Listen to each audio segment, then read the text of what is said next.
you going, Master? For a drink.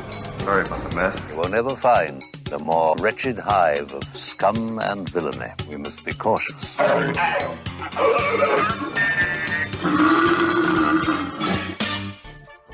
Hey, Tia, welcome to Rebel Force Radio. Hi, thanks for having me. How are you? I'm doing great, thanks. How are you? Great. It's wonderful to meet you finally. I was actually out at Disney Star Wars weekends, the weekend you appeared there. Oh, you were? Yeah. That must have been a lot of fun for you. It was super fun. I cannot say enough good things about my experience at Star Wars weekend. So that was kind of like your opening night for you as a Star Wars actor. Oh, yeah.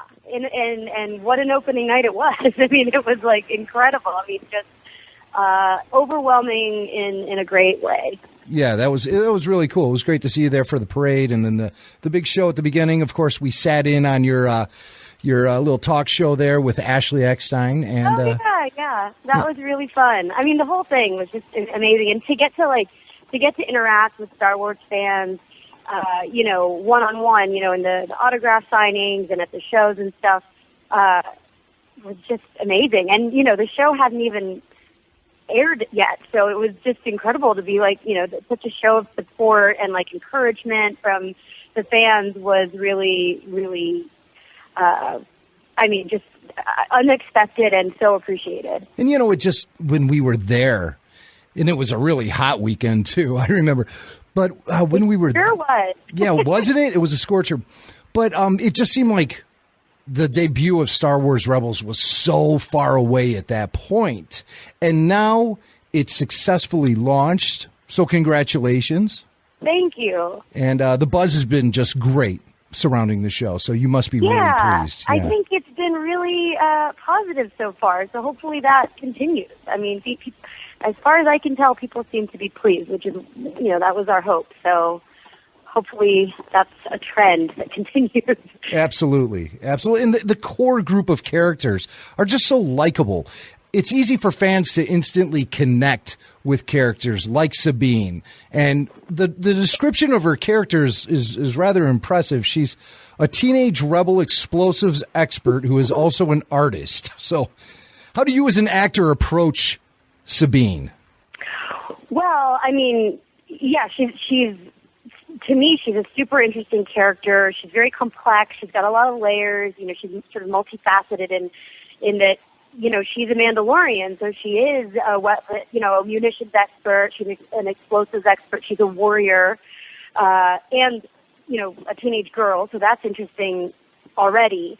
But then you throw into the mix the fact that she's an artist and she's got this other side to her, and she's not just an artist, she's a graffiti artist. So, it's like that whole, she's a rebel, she's anti-establishment, so of course she does, graffiti art. But it's great. So, while she's blowing up, stormtroopers and attacking the Empire, she's then also, leaving these beautiful sort of graffiti signatures to let the Empire know just who's attacked them, So it's a really fun role to get to play. Yeah, absolutely. And you mentioned that she is obviously a Mandalorian. You can tell by the armor. At least we think so, because her history is such a mystery. Has Dave Filoni discussed her background with you at all? He has. And it's actually quite, I think it's fascinating. She's got a very,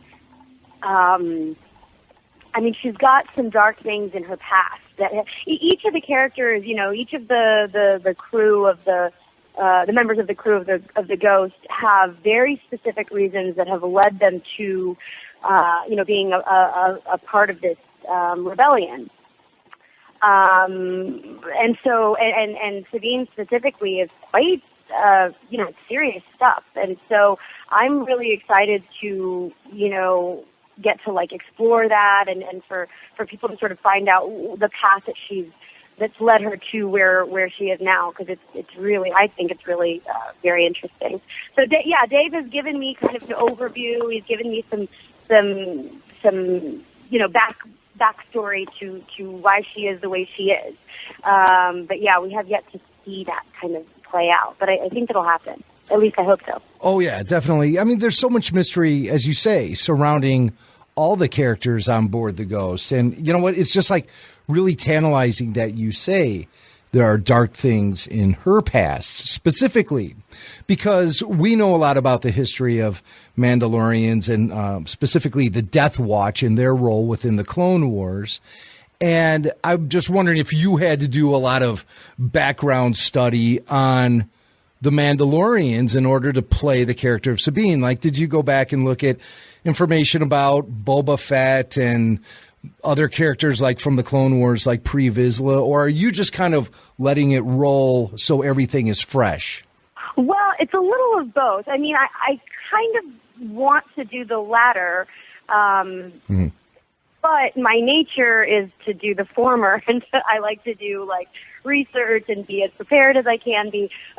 It really helps, working with Dave, because Dave is sort of like the encyclopedia on all things Star Wars. So, and he's such a great storyteller too, so that, when he's giving us information and giving us the backstory and kind of, he's helping me find my way through this whole, it's so dense. There's so much information. So he's been my guide. And so I'm kind of doing, if it makes sense, a little of both. I don't want to do too much because I want to focus on Sabine's story, and that's kind of becoming more and more apparent to me as we, get further along in the episodes and into the show. But, I also wanted to be like knowledgeable about, where she comes from and what these people are like, what Mandalorians, what's their deal, what makes them tick. Awesome. I want to know how she got involved with explosives, if that was just part of her general training before she met up with the rebels, or that's a good question. I as you probably know, we're not allowed to say much. So I don't know how much I can tell you, but I don't think her knowledge or her interest in explosives began once she joined this rebel faction. Yes, she's been at it for a while. She's a lot of fun to have around at 4th of July parties. She's a lot of fun to have around.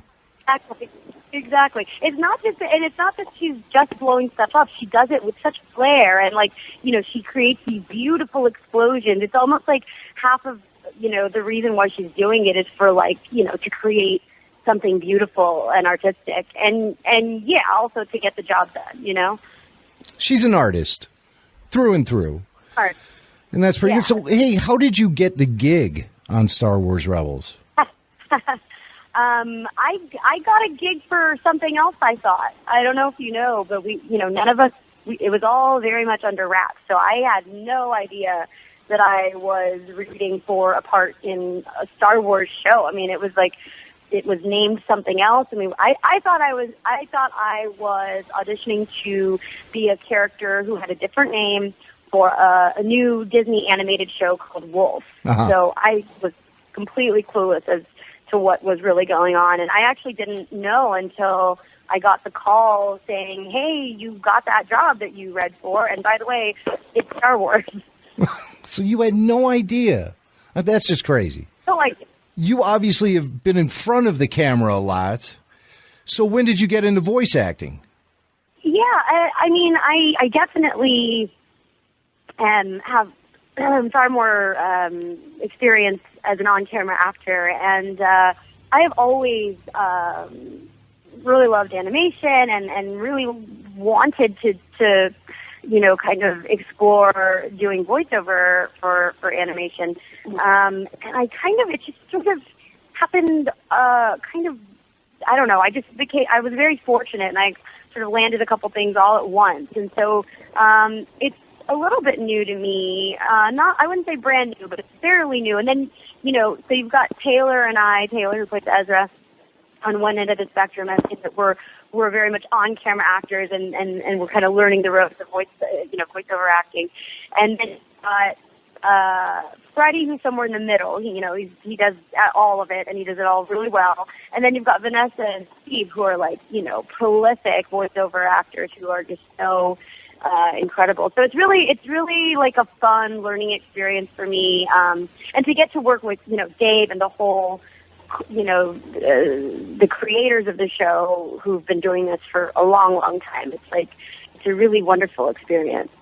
So when you're in front of the camera, you've been in things like 17 Again with Zac Efron.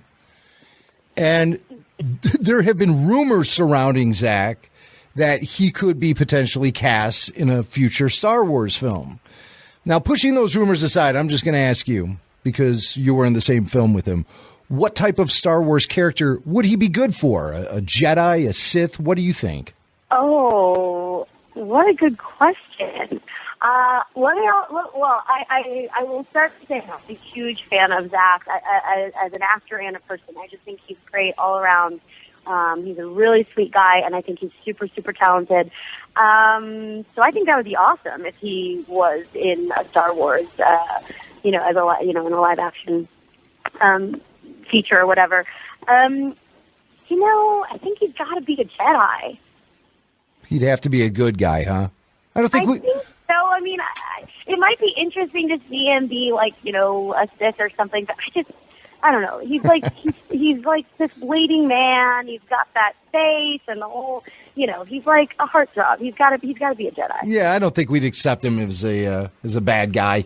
I don't think so. He's too... He doesn't have it in him. Oh. I mean, he's a great actor, but I just think he's such a great, just a sweet, funny, nice guy. I think I just really want him to be like a good guy. Hey, speaking about episode 7, do you follow any of the spoilers or the leaked set pics or anything like that? I have, yeah. I mean, people think I know things about the movie. I'm like, are you kidding? I barely know anything about Rebels, much less episode 7.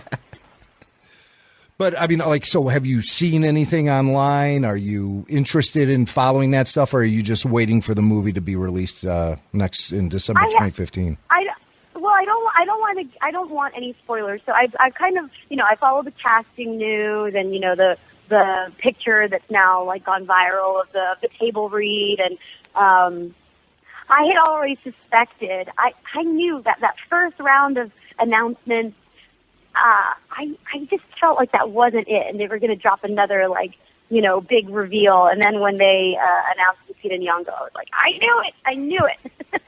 I felt really good about that one. I felt like I called it. Well, there's been a lot said about casting females in Star Wars. And when you think back to the original trilogy, we had one female character in the whole thing, and that was Princess Leia. Nowadays, we're looking at Star Wars Rebels featuring Hera and Sabine, two very strong female characters. We're hearing a lot about female characters being cast in episode 7. Obviously, you're a huge proponent of building strong female characters within the Star Wars universe. Yeah, definitely. I mean, people ask me, oh, what do you think about, female Star Wars fans and female Star Wars characters? Of course, I'm so happy that there is not one but 2 female characters on this show as part of the regular cast. But yeah, in my experience, which of course has been limited, I've only been a part of this, this show, which has only really been even a public knowledge this year. Although we've been, recording for several months before, the news, it was announced that we were working on the show. But so in my limited experience interacting with fans and so on, there's a ton of female Star Wars fans. And so I think it's great that there are, these interesting, complex female characters. They're smart. I love that Sabine is this young girl, this young woman, and she's so intelligent. She's whip smart, which I love to get to play. She's got attitude. She's no nonsense. She's very, she's a warrior, which is so awesome. So I'm really honored to get to play this kind of a role. Because I guess they're not so common. Although I think they will become more common as time goes on. When I think of Sabine, I think of the word spunky. Do you bring a lot of spunkiness to the character? Are you spunky? I'd like to think so. I mean, she's definitely cooler than me. I will say that. sometimes when we're recording, I'll deliver a line, and Dave will come on and say, "Okay, that was great. Just a little cooler and less smiley." So I think I'm a little more, maybe like a little, maybe a little more like bubbly than Sabine is, and Sabine's like kind of more like, she's like hardcore and awesome and like no nonsense. So she's definitely spunky, but not in like a kind of girly type. I mean, I don't mean that in a bad way, but sort of in like in any kind of weak way. She's got spunk and sass, but she's like, she means business. So she's spunky, she's sassy, but she's not necessarily perky. I think that's what we're looking at here. Oh no, I would never describe her as perky. So let me ask you this. Coming into Star Wars, were you really up to speed on what the whole scene was about as far as fandom, as far as fan passion, and as far as the general saga itself? Were you a fan prior to joining Rebels? Well, I feel like that question is a two-parter. The answer to the first part is like, did I fully know like what I was getting into? No, I mean, I knew that Star Wars fans, they are a force to be reckoned with. But I mean, of course, I didn't have any like personal experience with that. So it's been such a it's been like a learning process. But as far as being a Star Wars fan, I mean, when I was a kid, I had watched the original trilogy when I was young, and I knew when I had watched these films, I knew that Star Wars was a big deal. But I don't think I fully appreciated Star Wars for what it is. I just sort of knew that this was important, what I was watching, and iconic.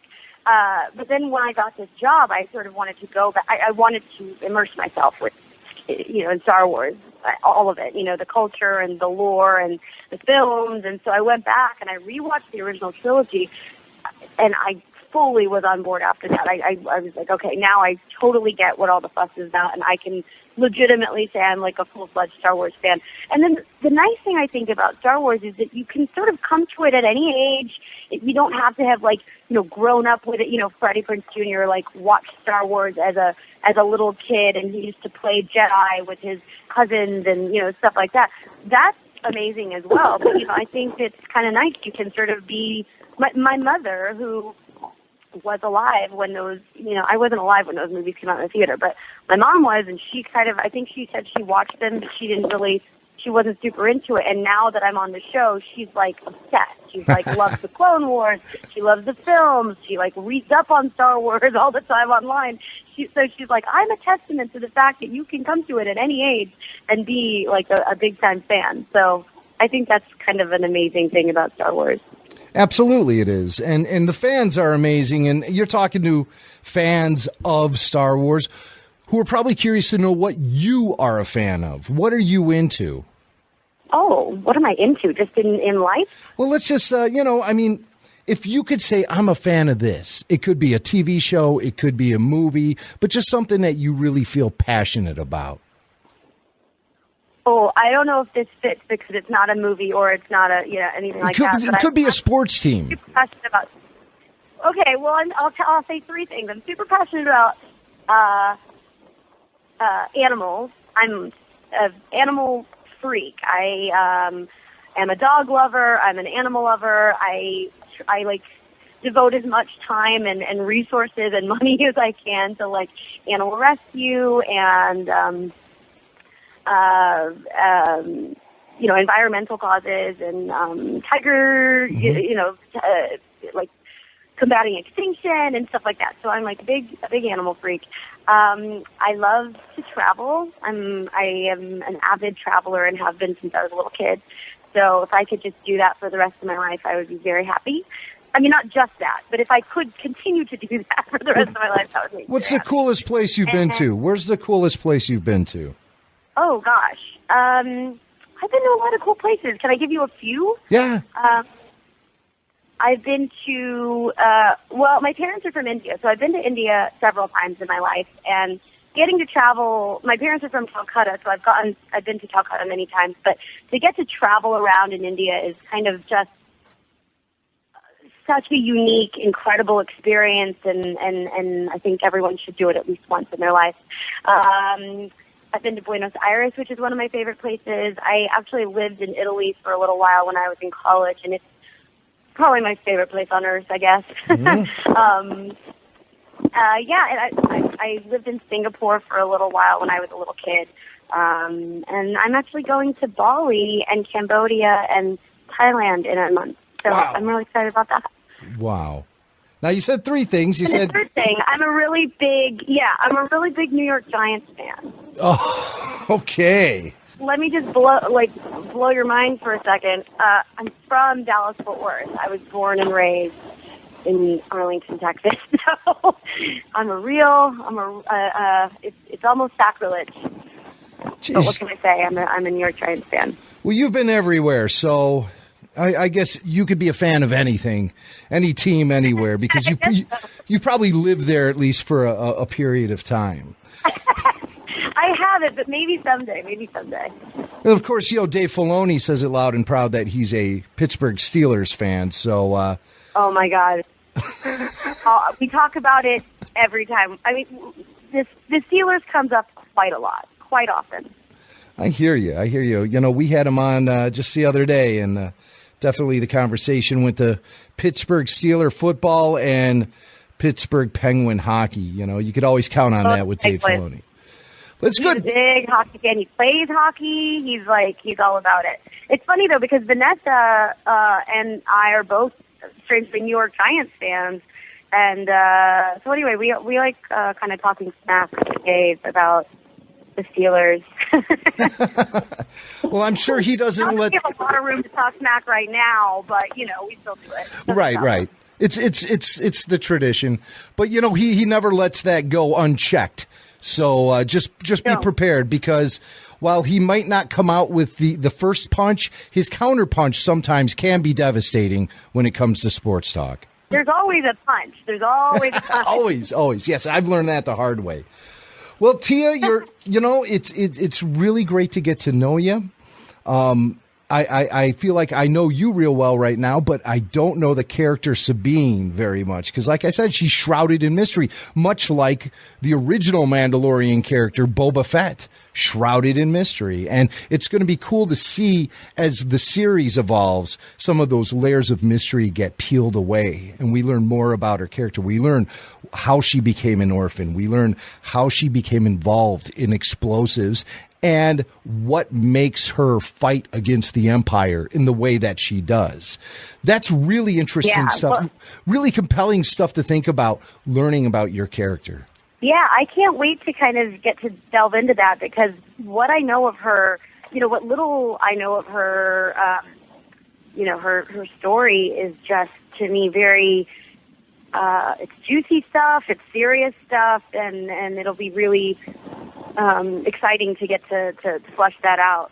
So hopefully, we'll get to that, and people will enjoy that part of the story. I mean, it's definitely not, there's all the lightness and the banter and the fun comedic moments and all of that I love about this show, which I think is, special and kind of reminiscent of that original trilogy that I love so much, that many love so much. But, there's still kind of, substantive, stuff going on and serious subject matter behind all of the fun, playful stuff. So it's really, I love that the show has so much going on. It's not just kind of one note. It's not just funny and light or all kind of serious. It's all of that. So, it makes it really exciting to get to work on. I think it's really compelling that you say that there's dark things in her past we're going to learn about. And she's going through some very dark times. I would like to see her artwork reflect the strife that she's going through on a daily basis, because we really haven't seen that much lately. What we did see was that caricature she did of Zeb and Ezra when the bunk fell on Zeb, and that was kind of like a right. That was kind of like a Calvin and Hobbes sort of looking piece of artwork.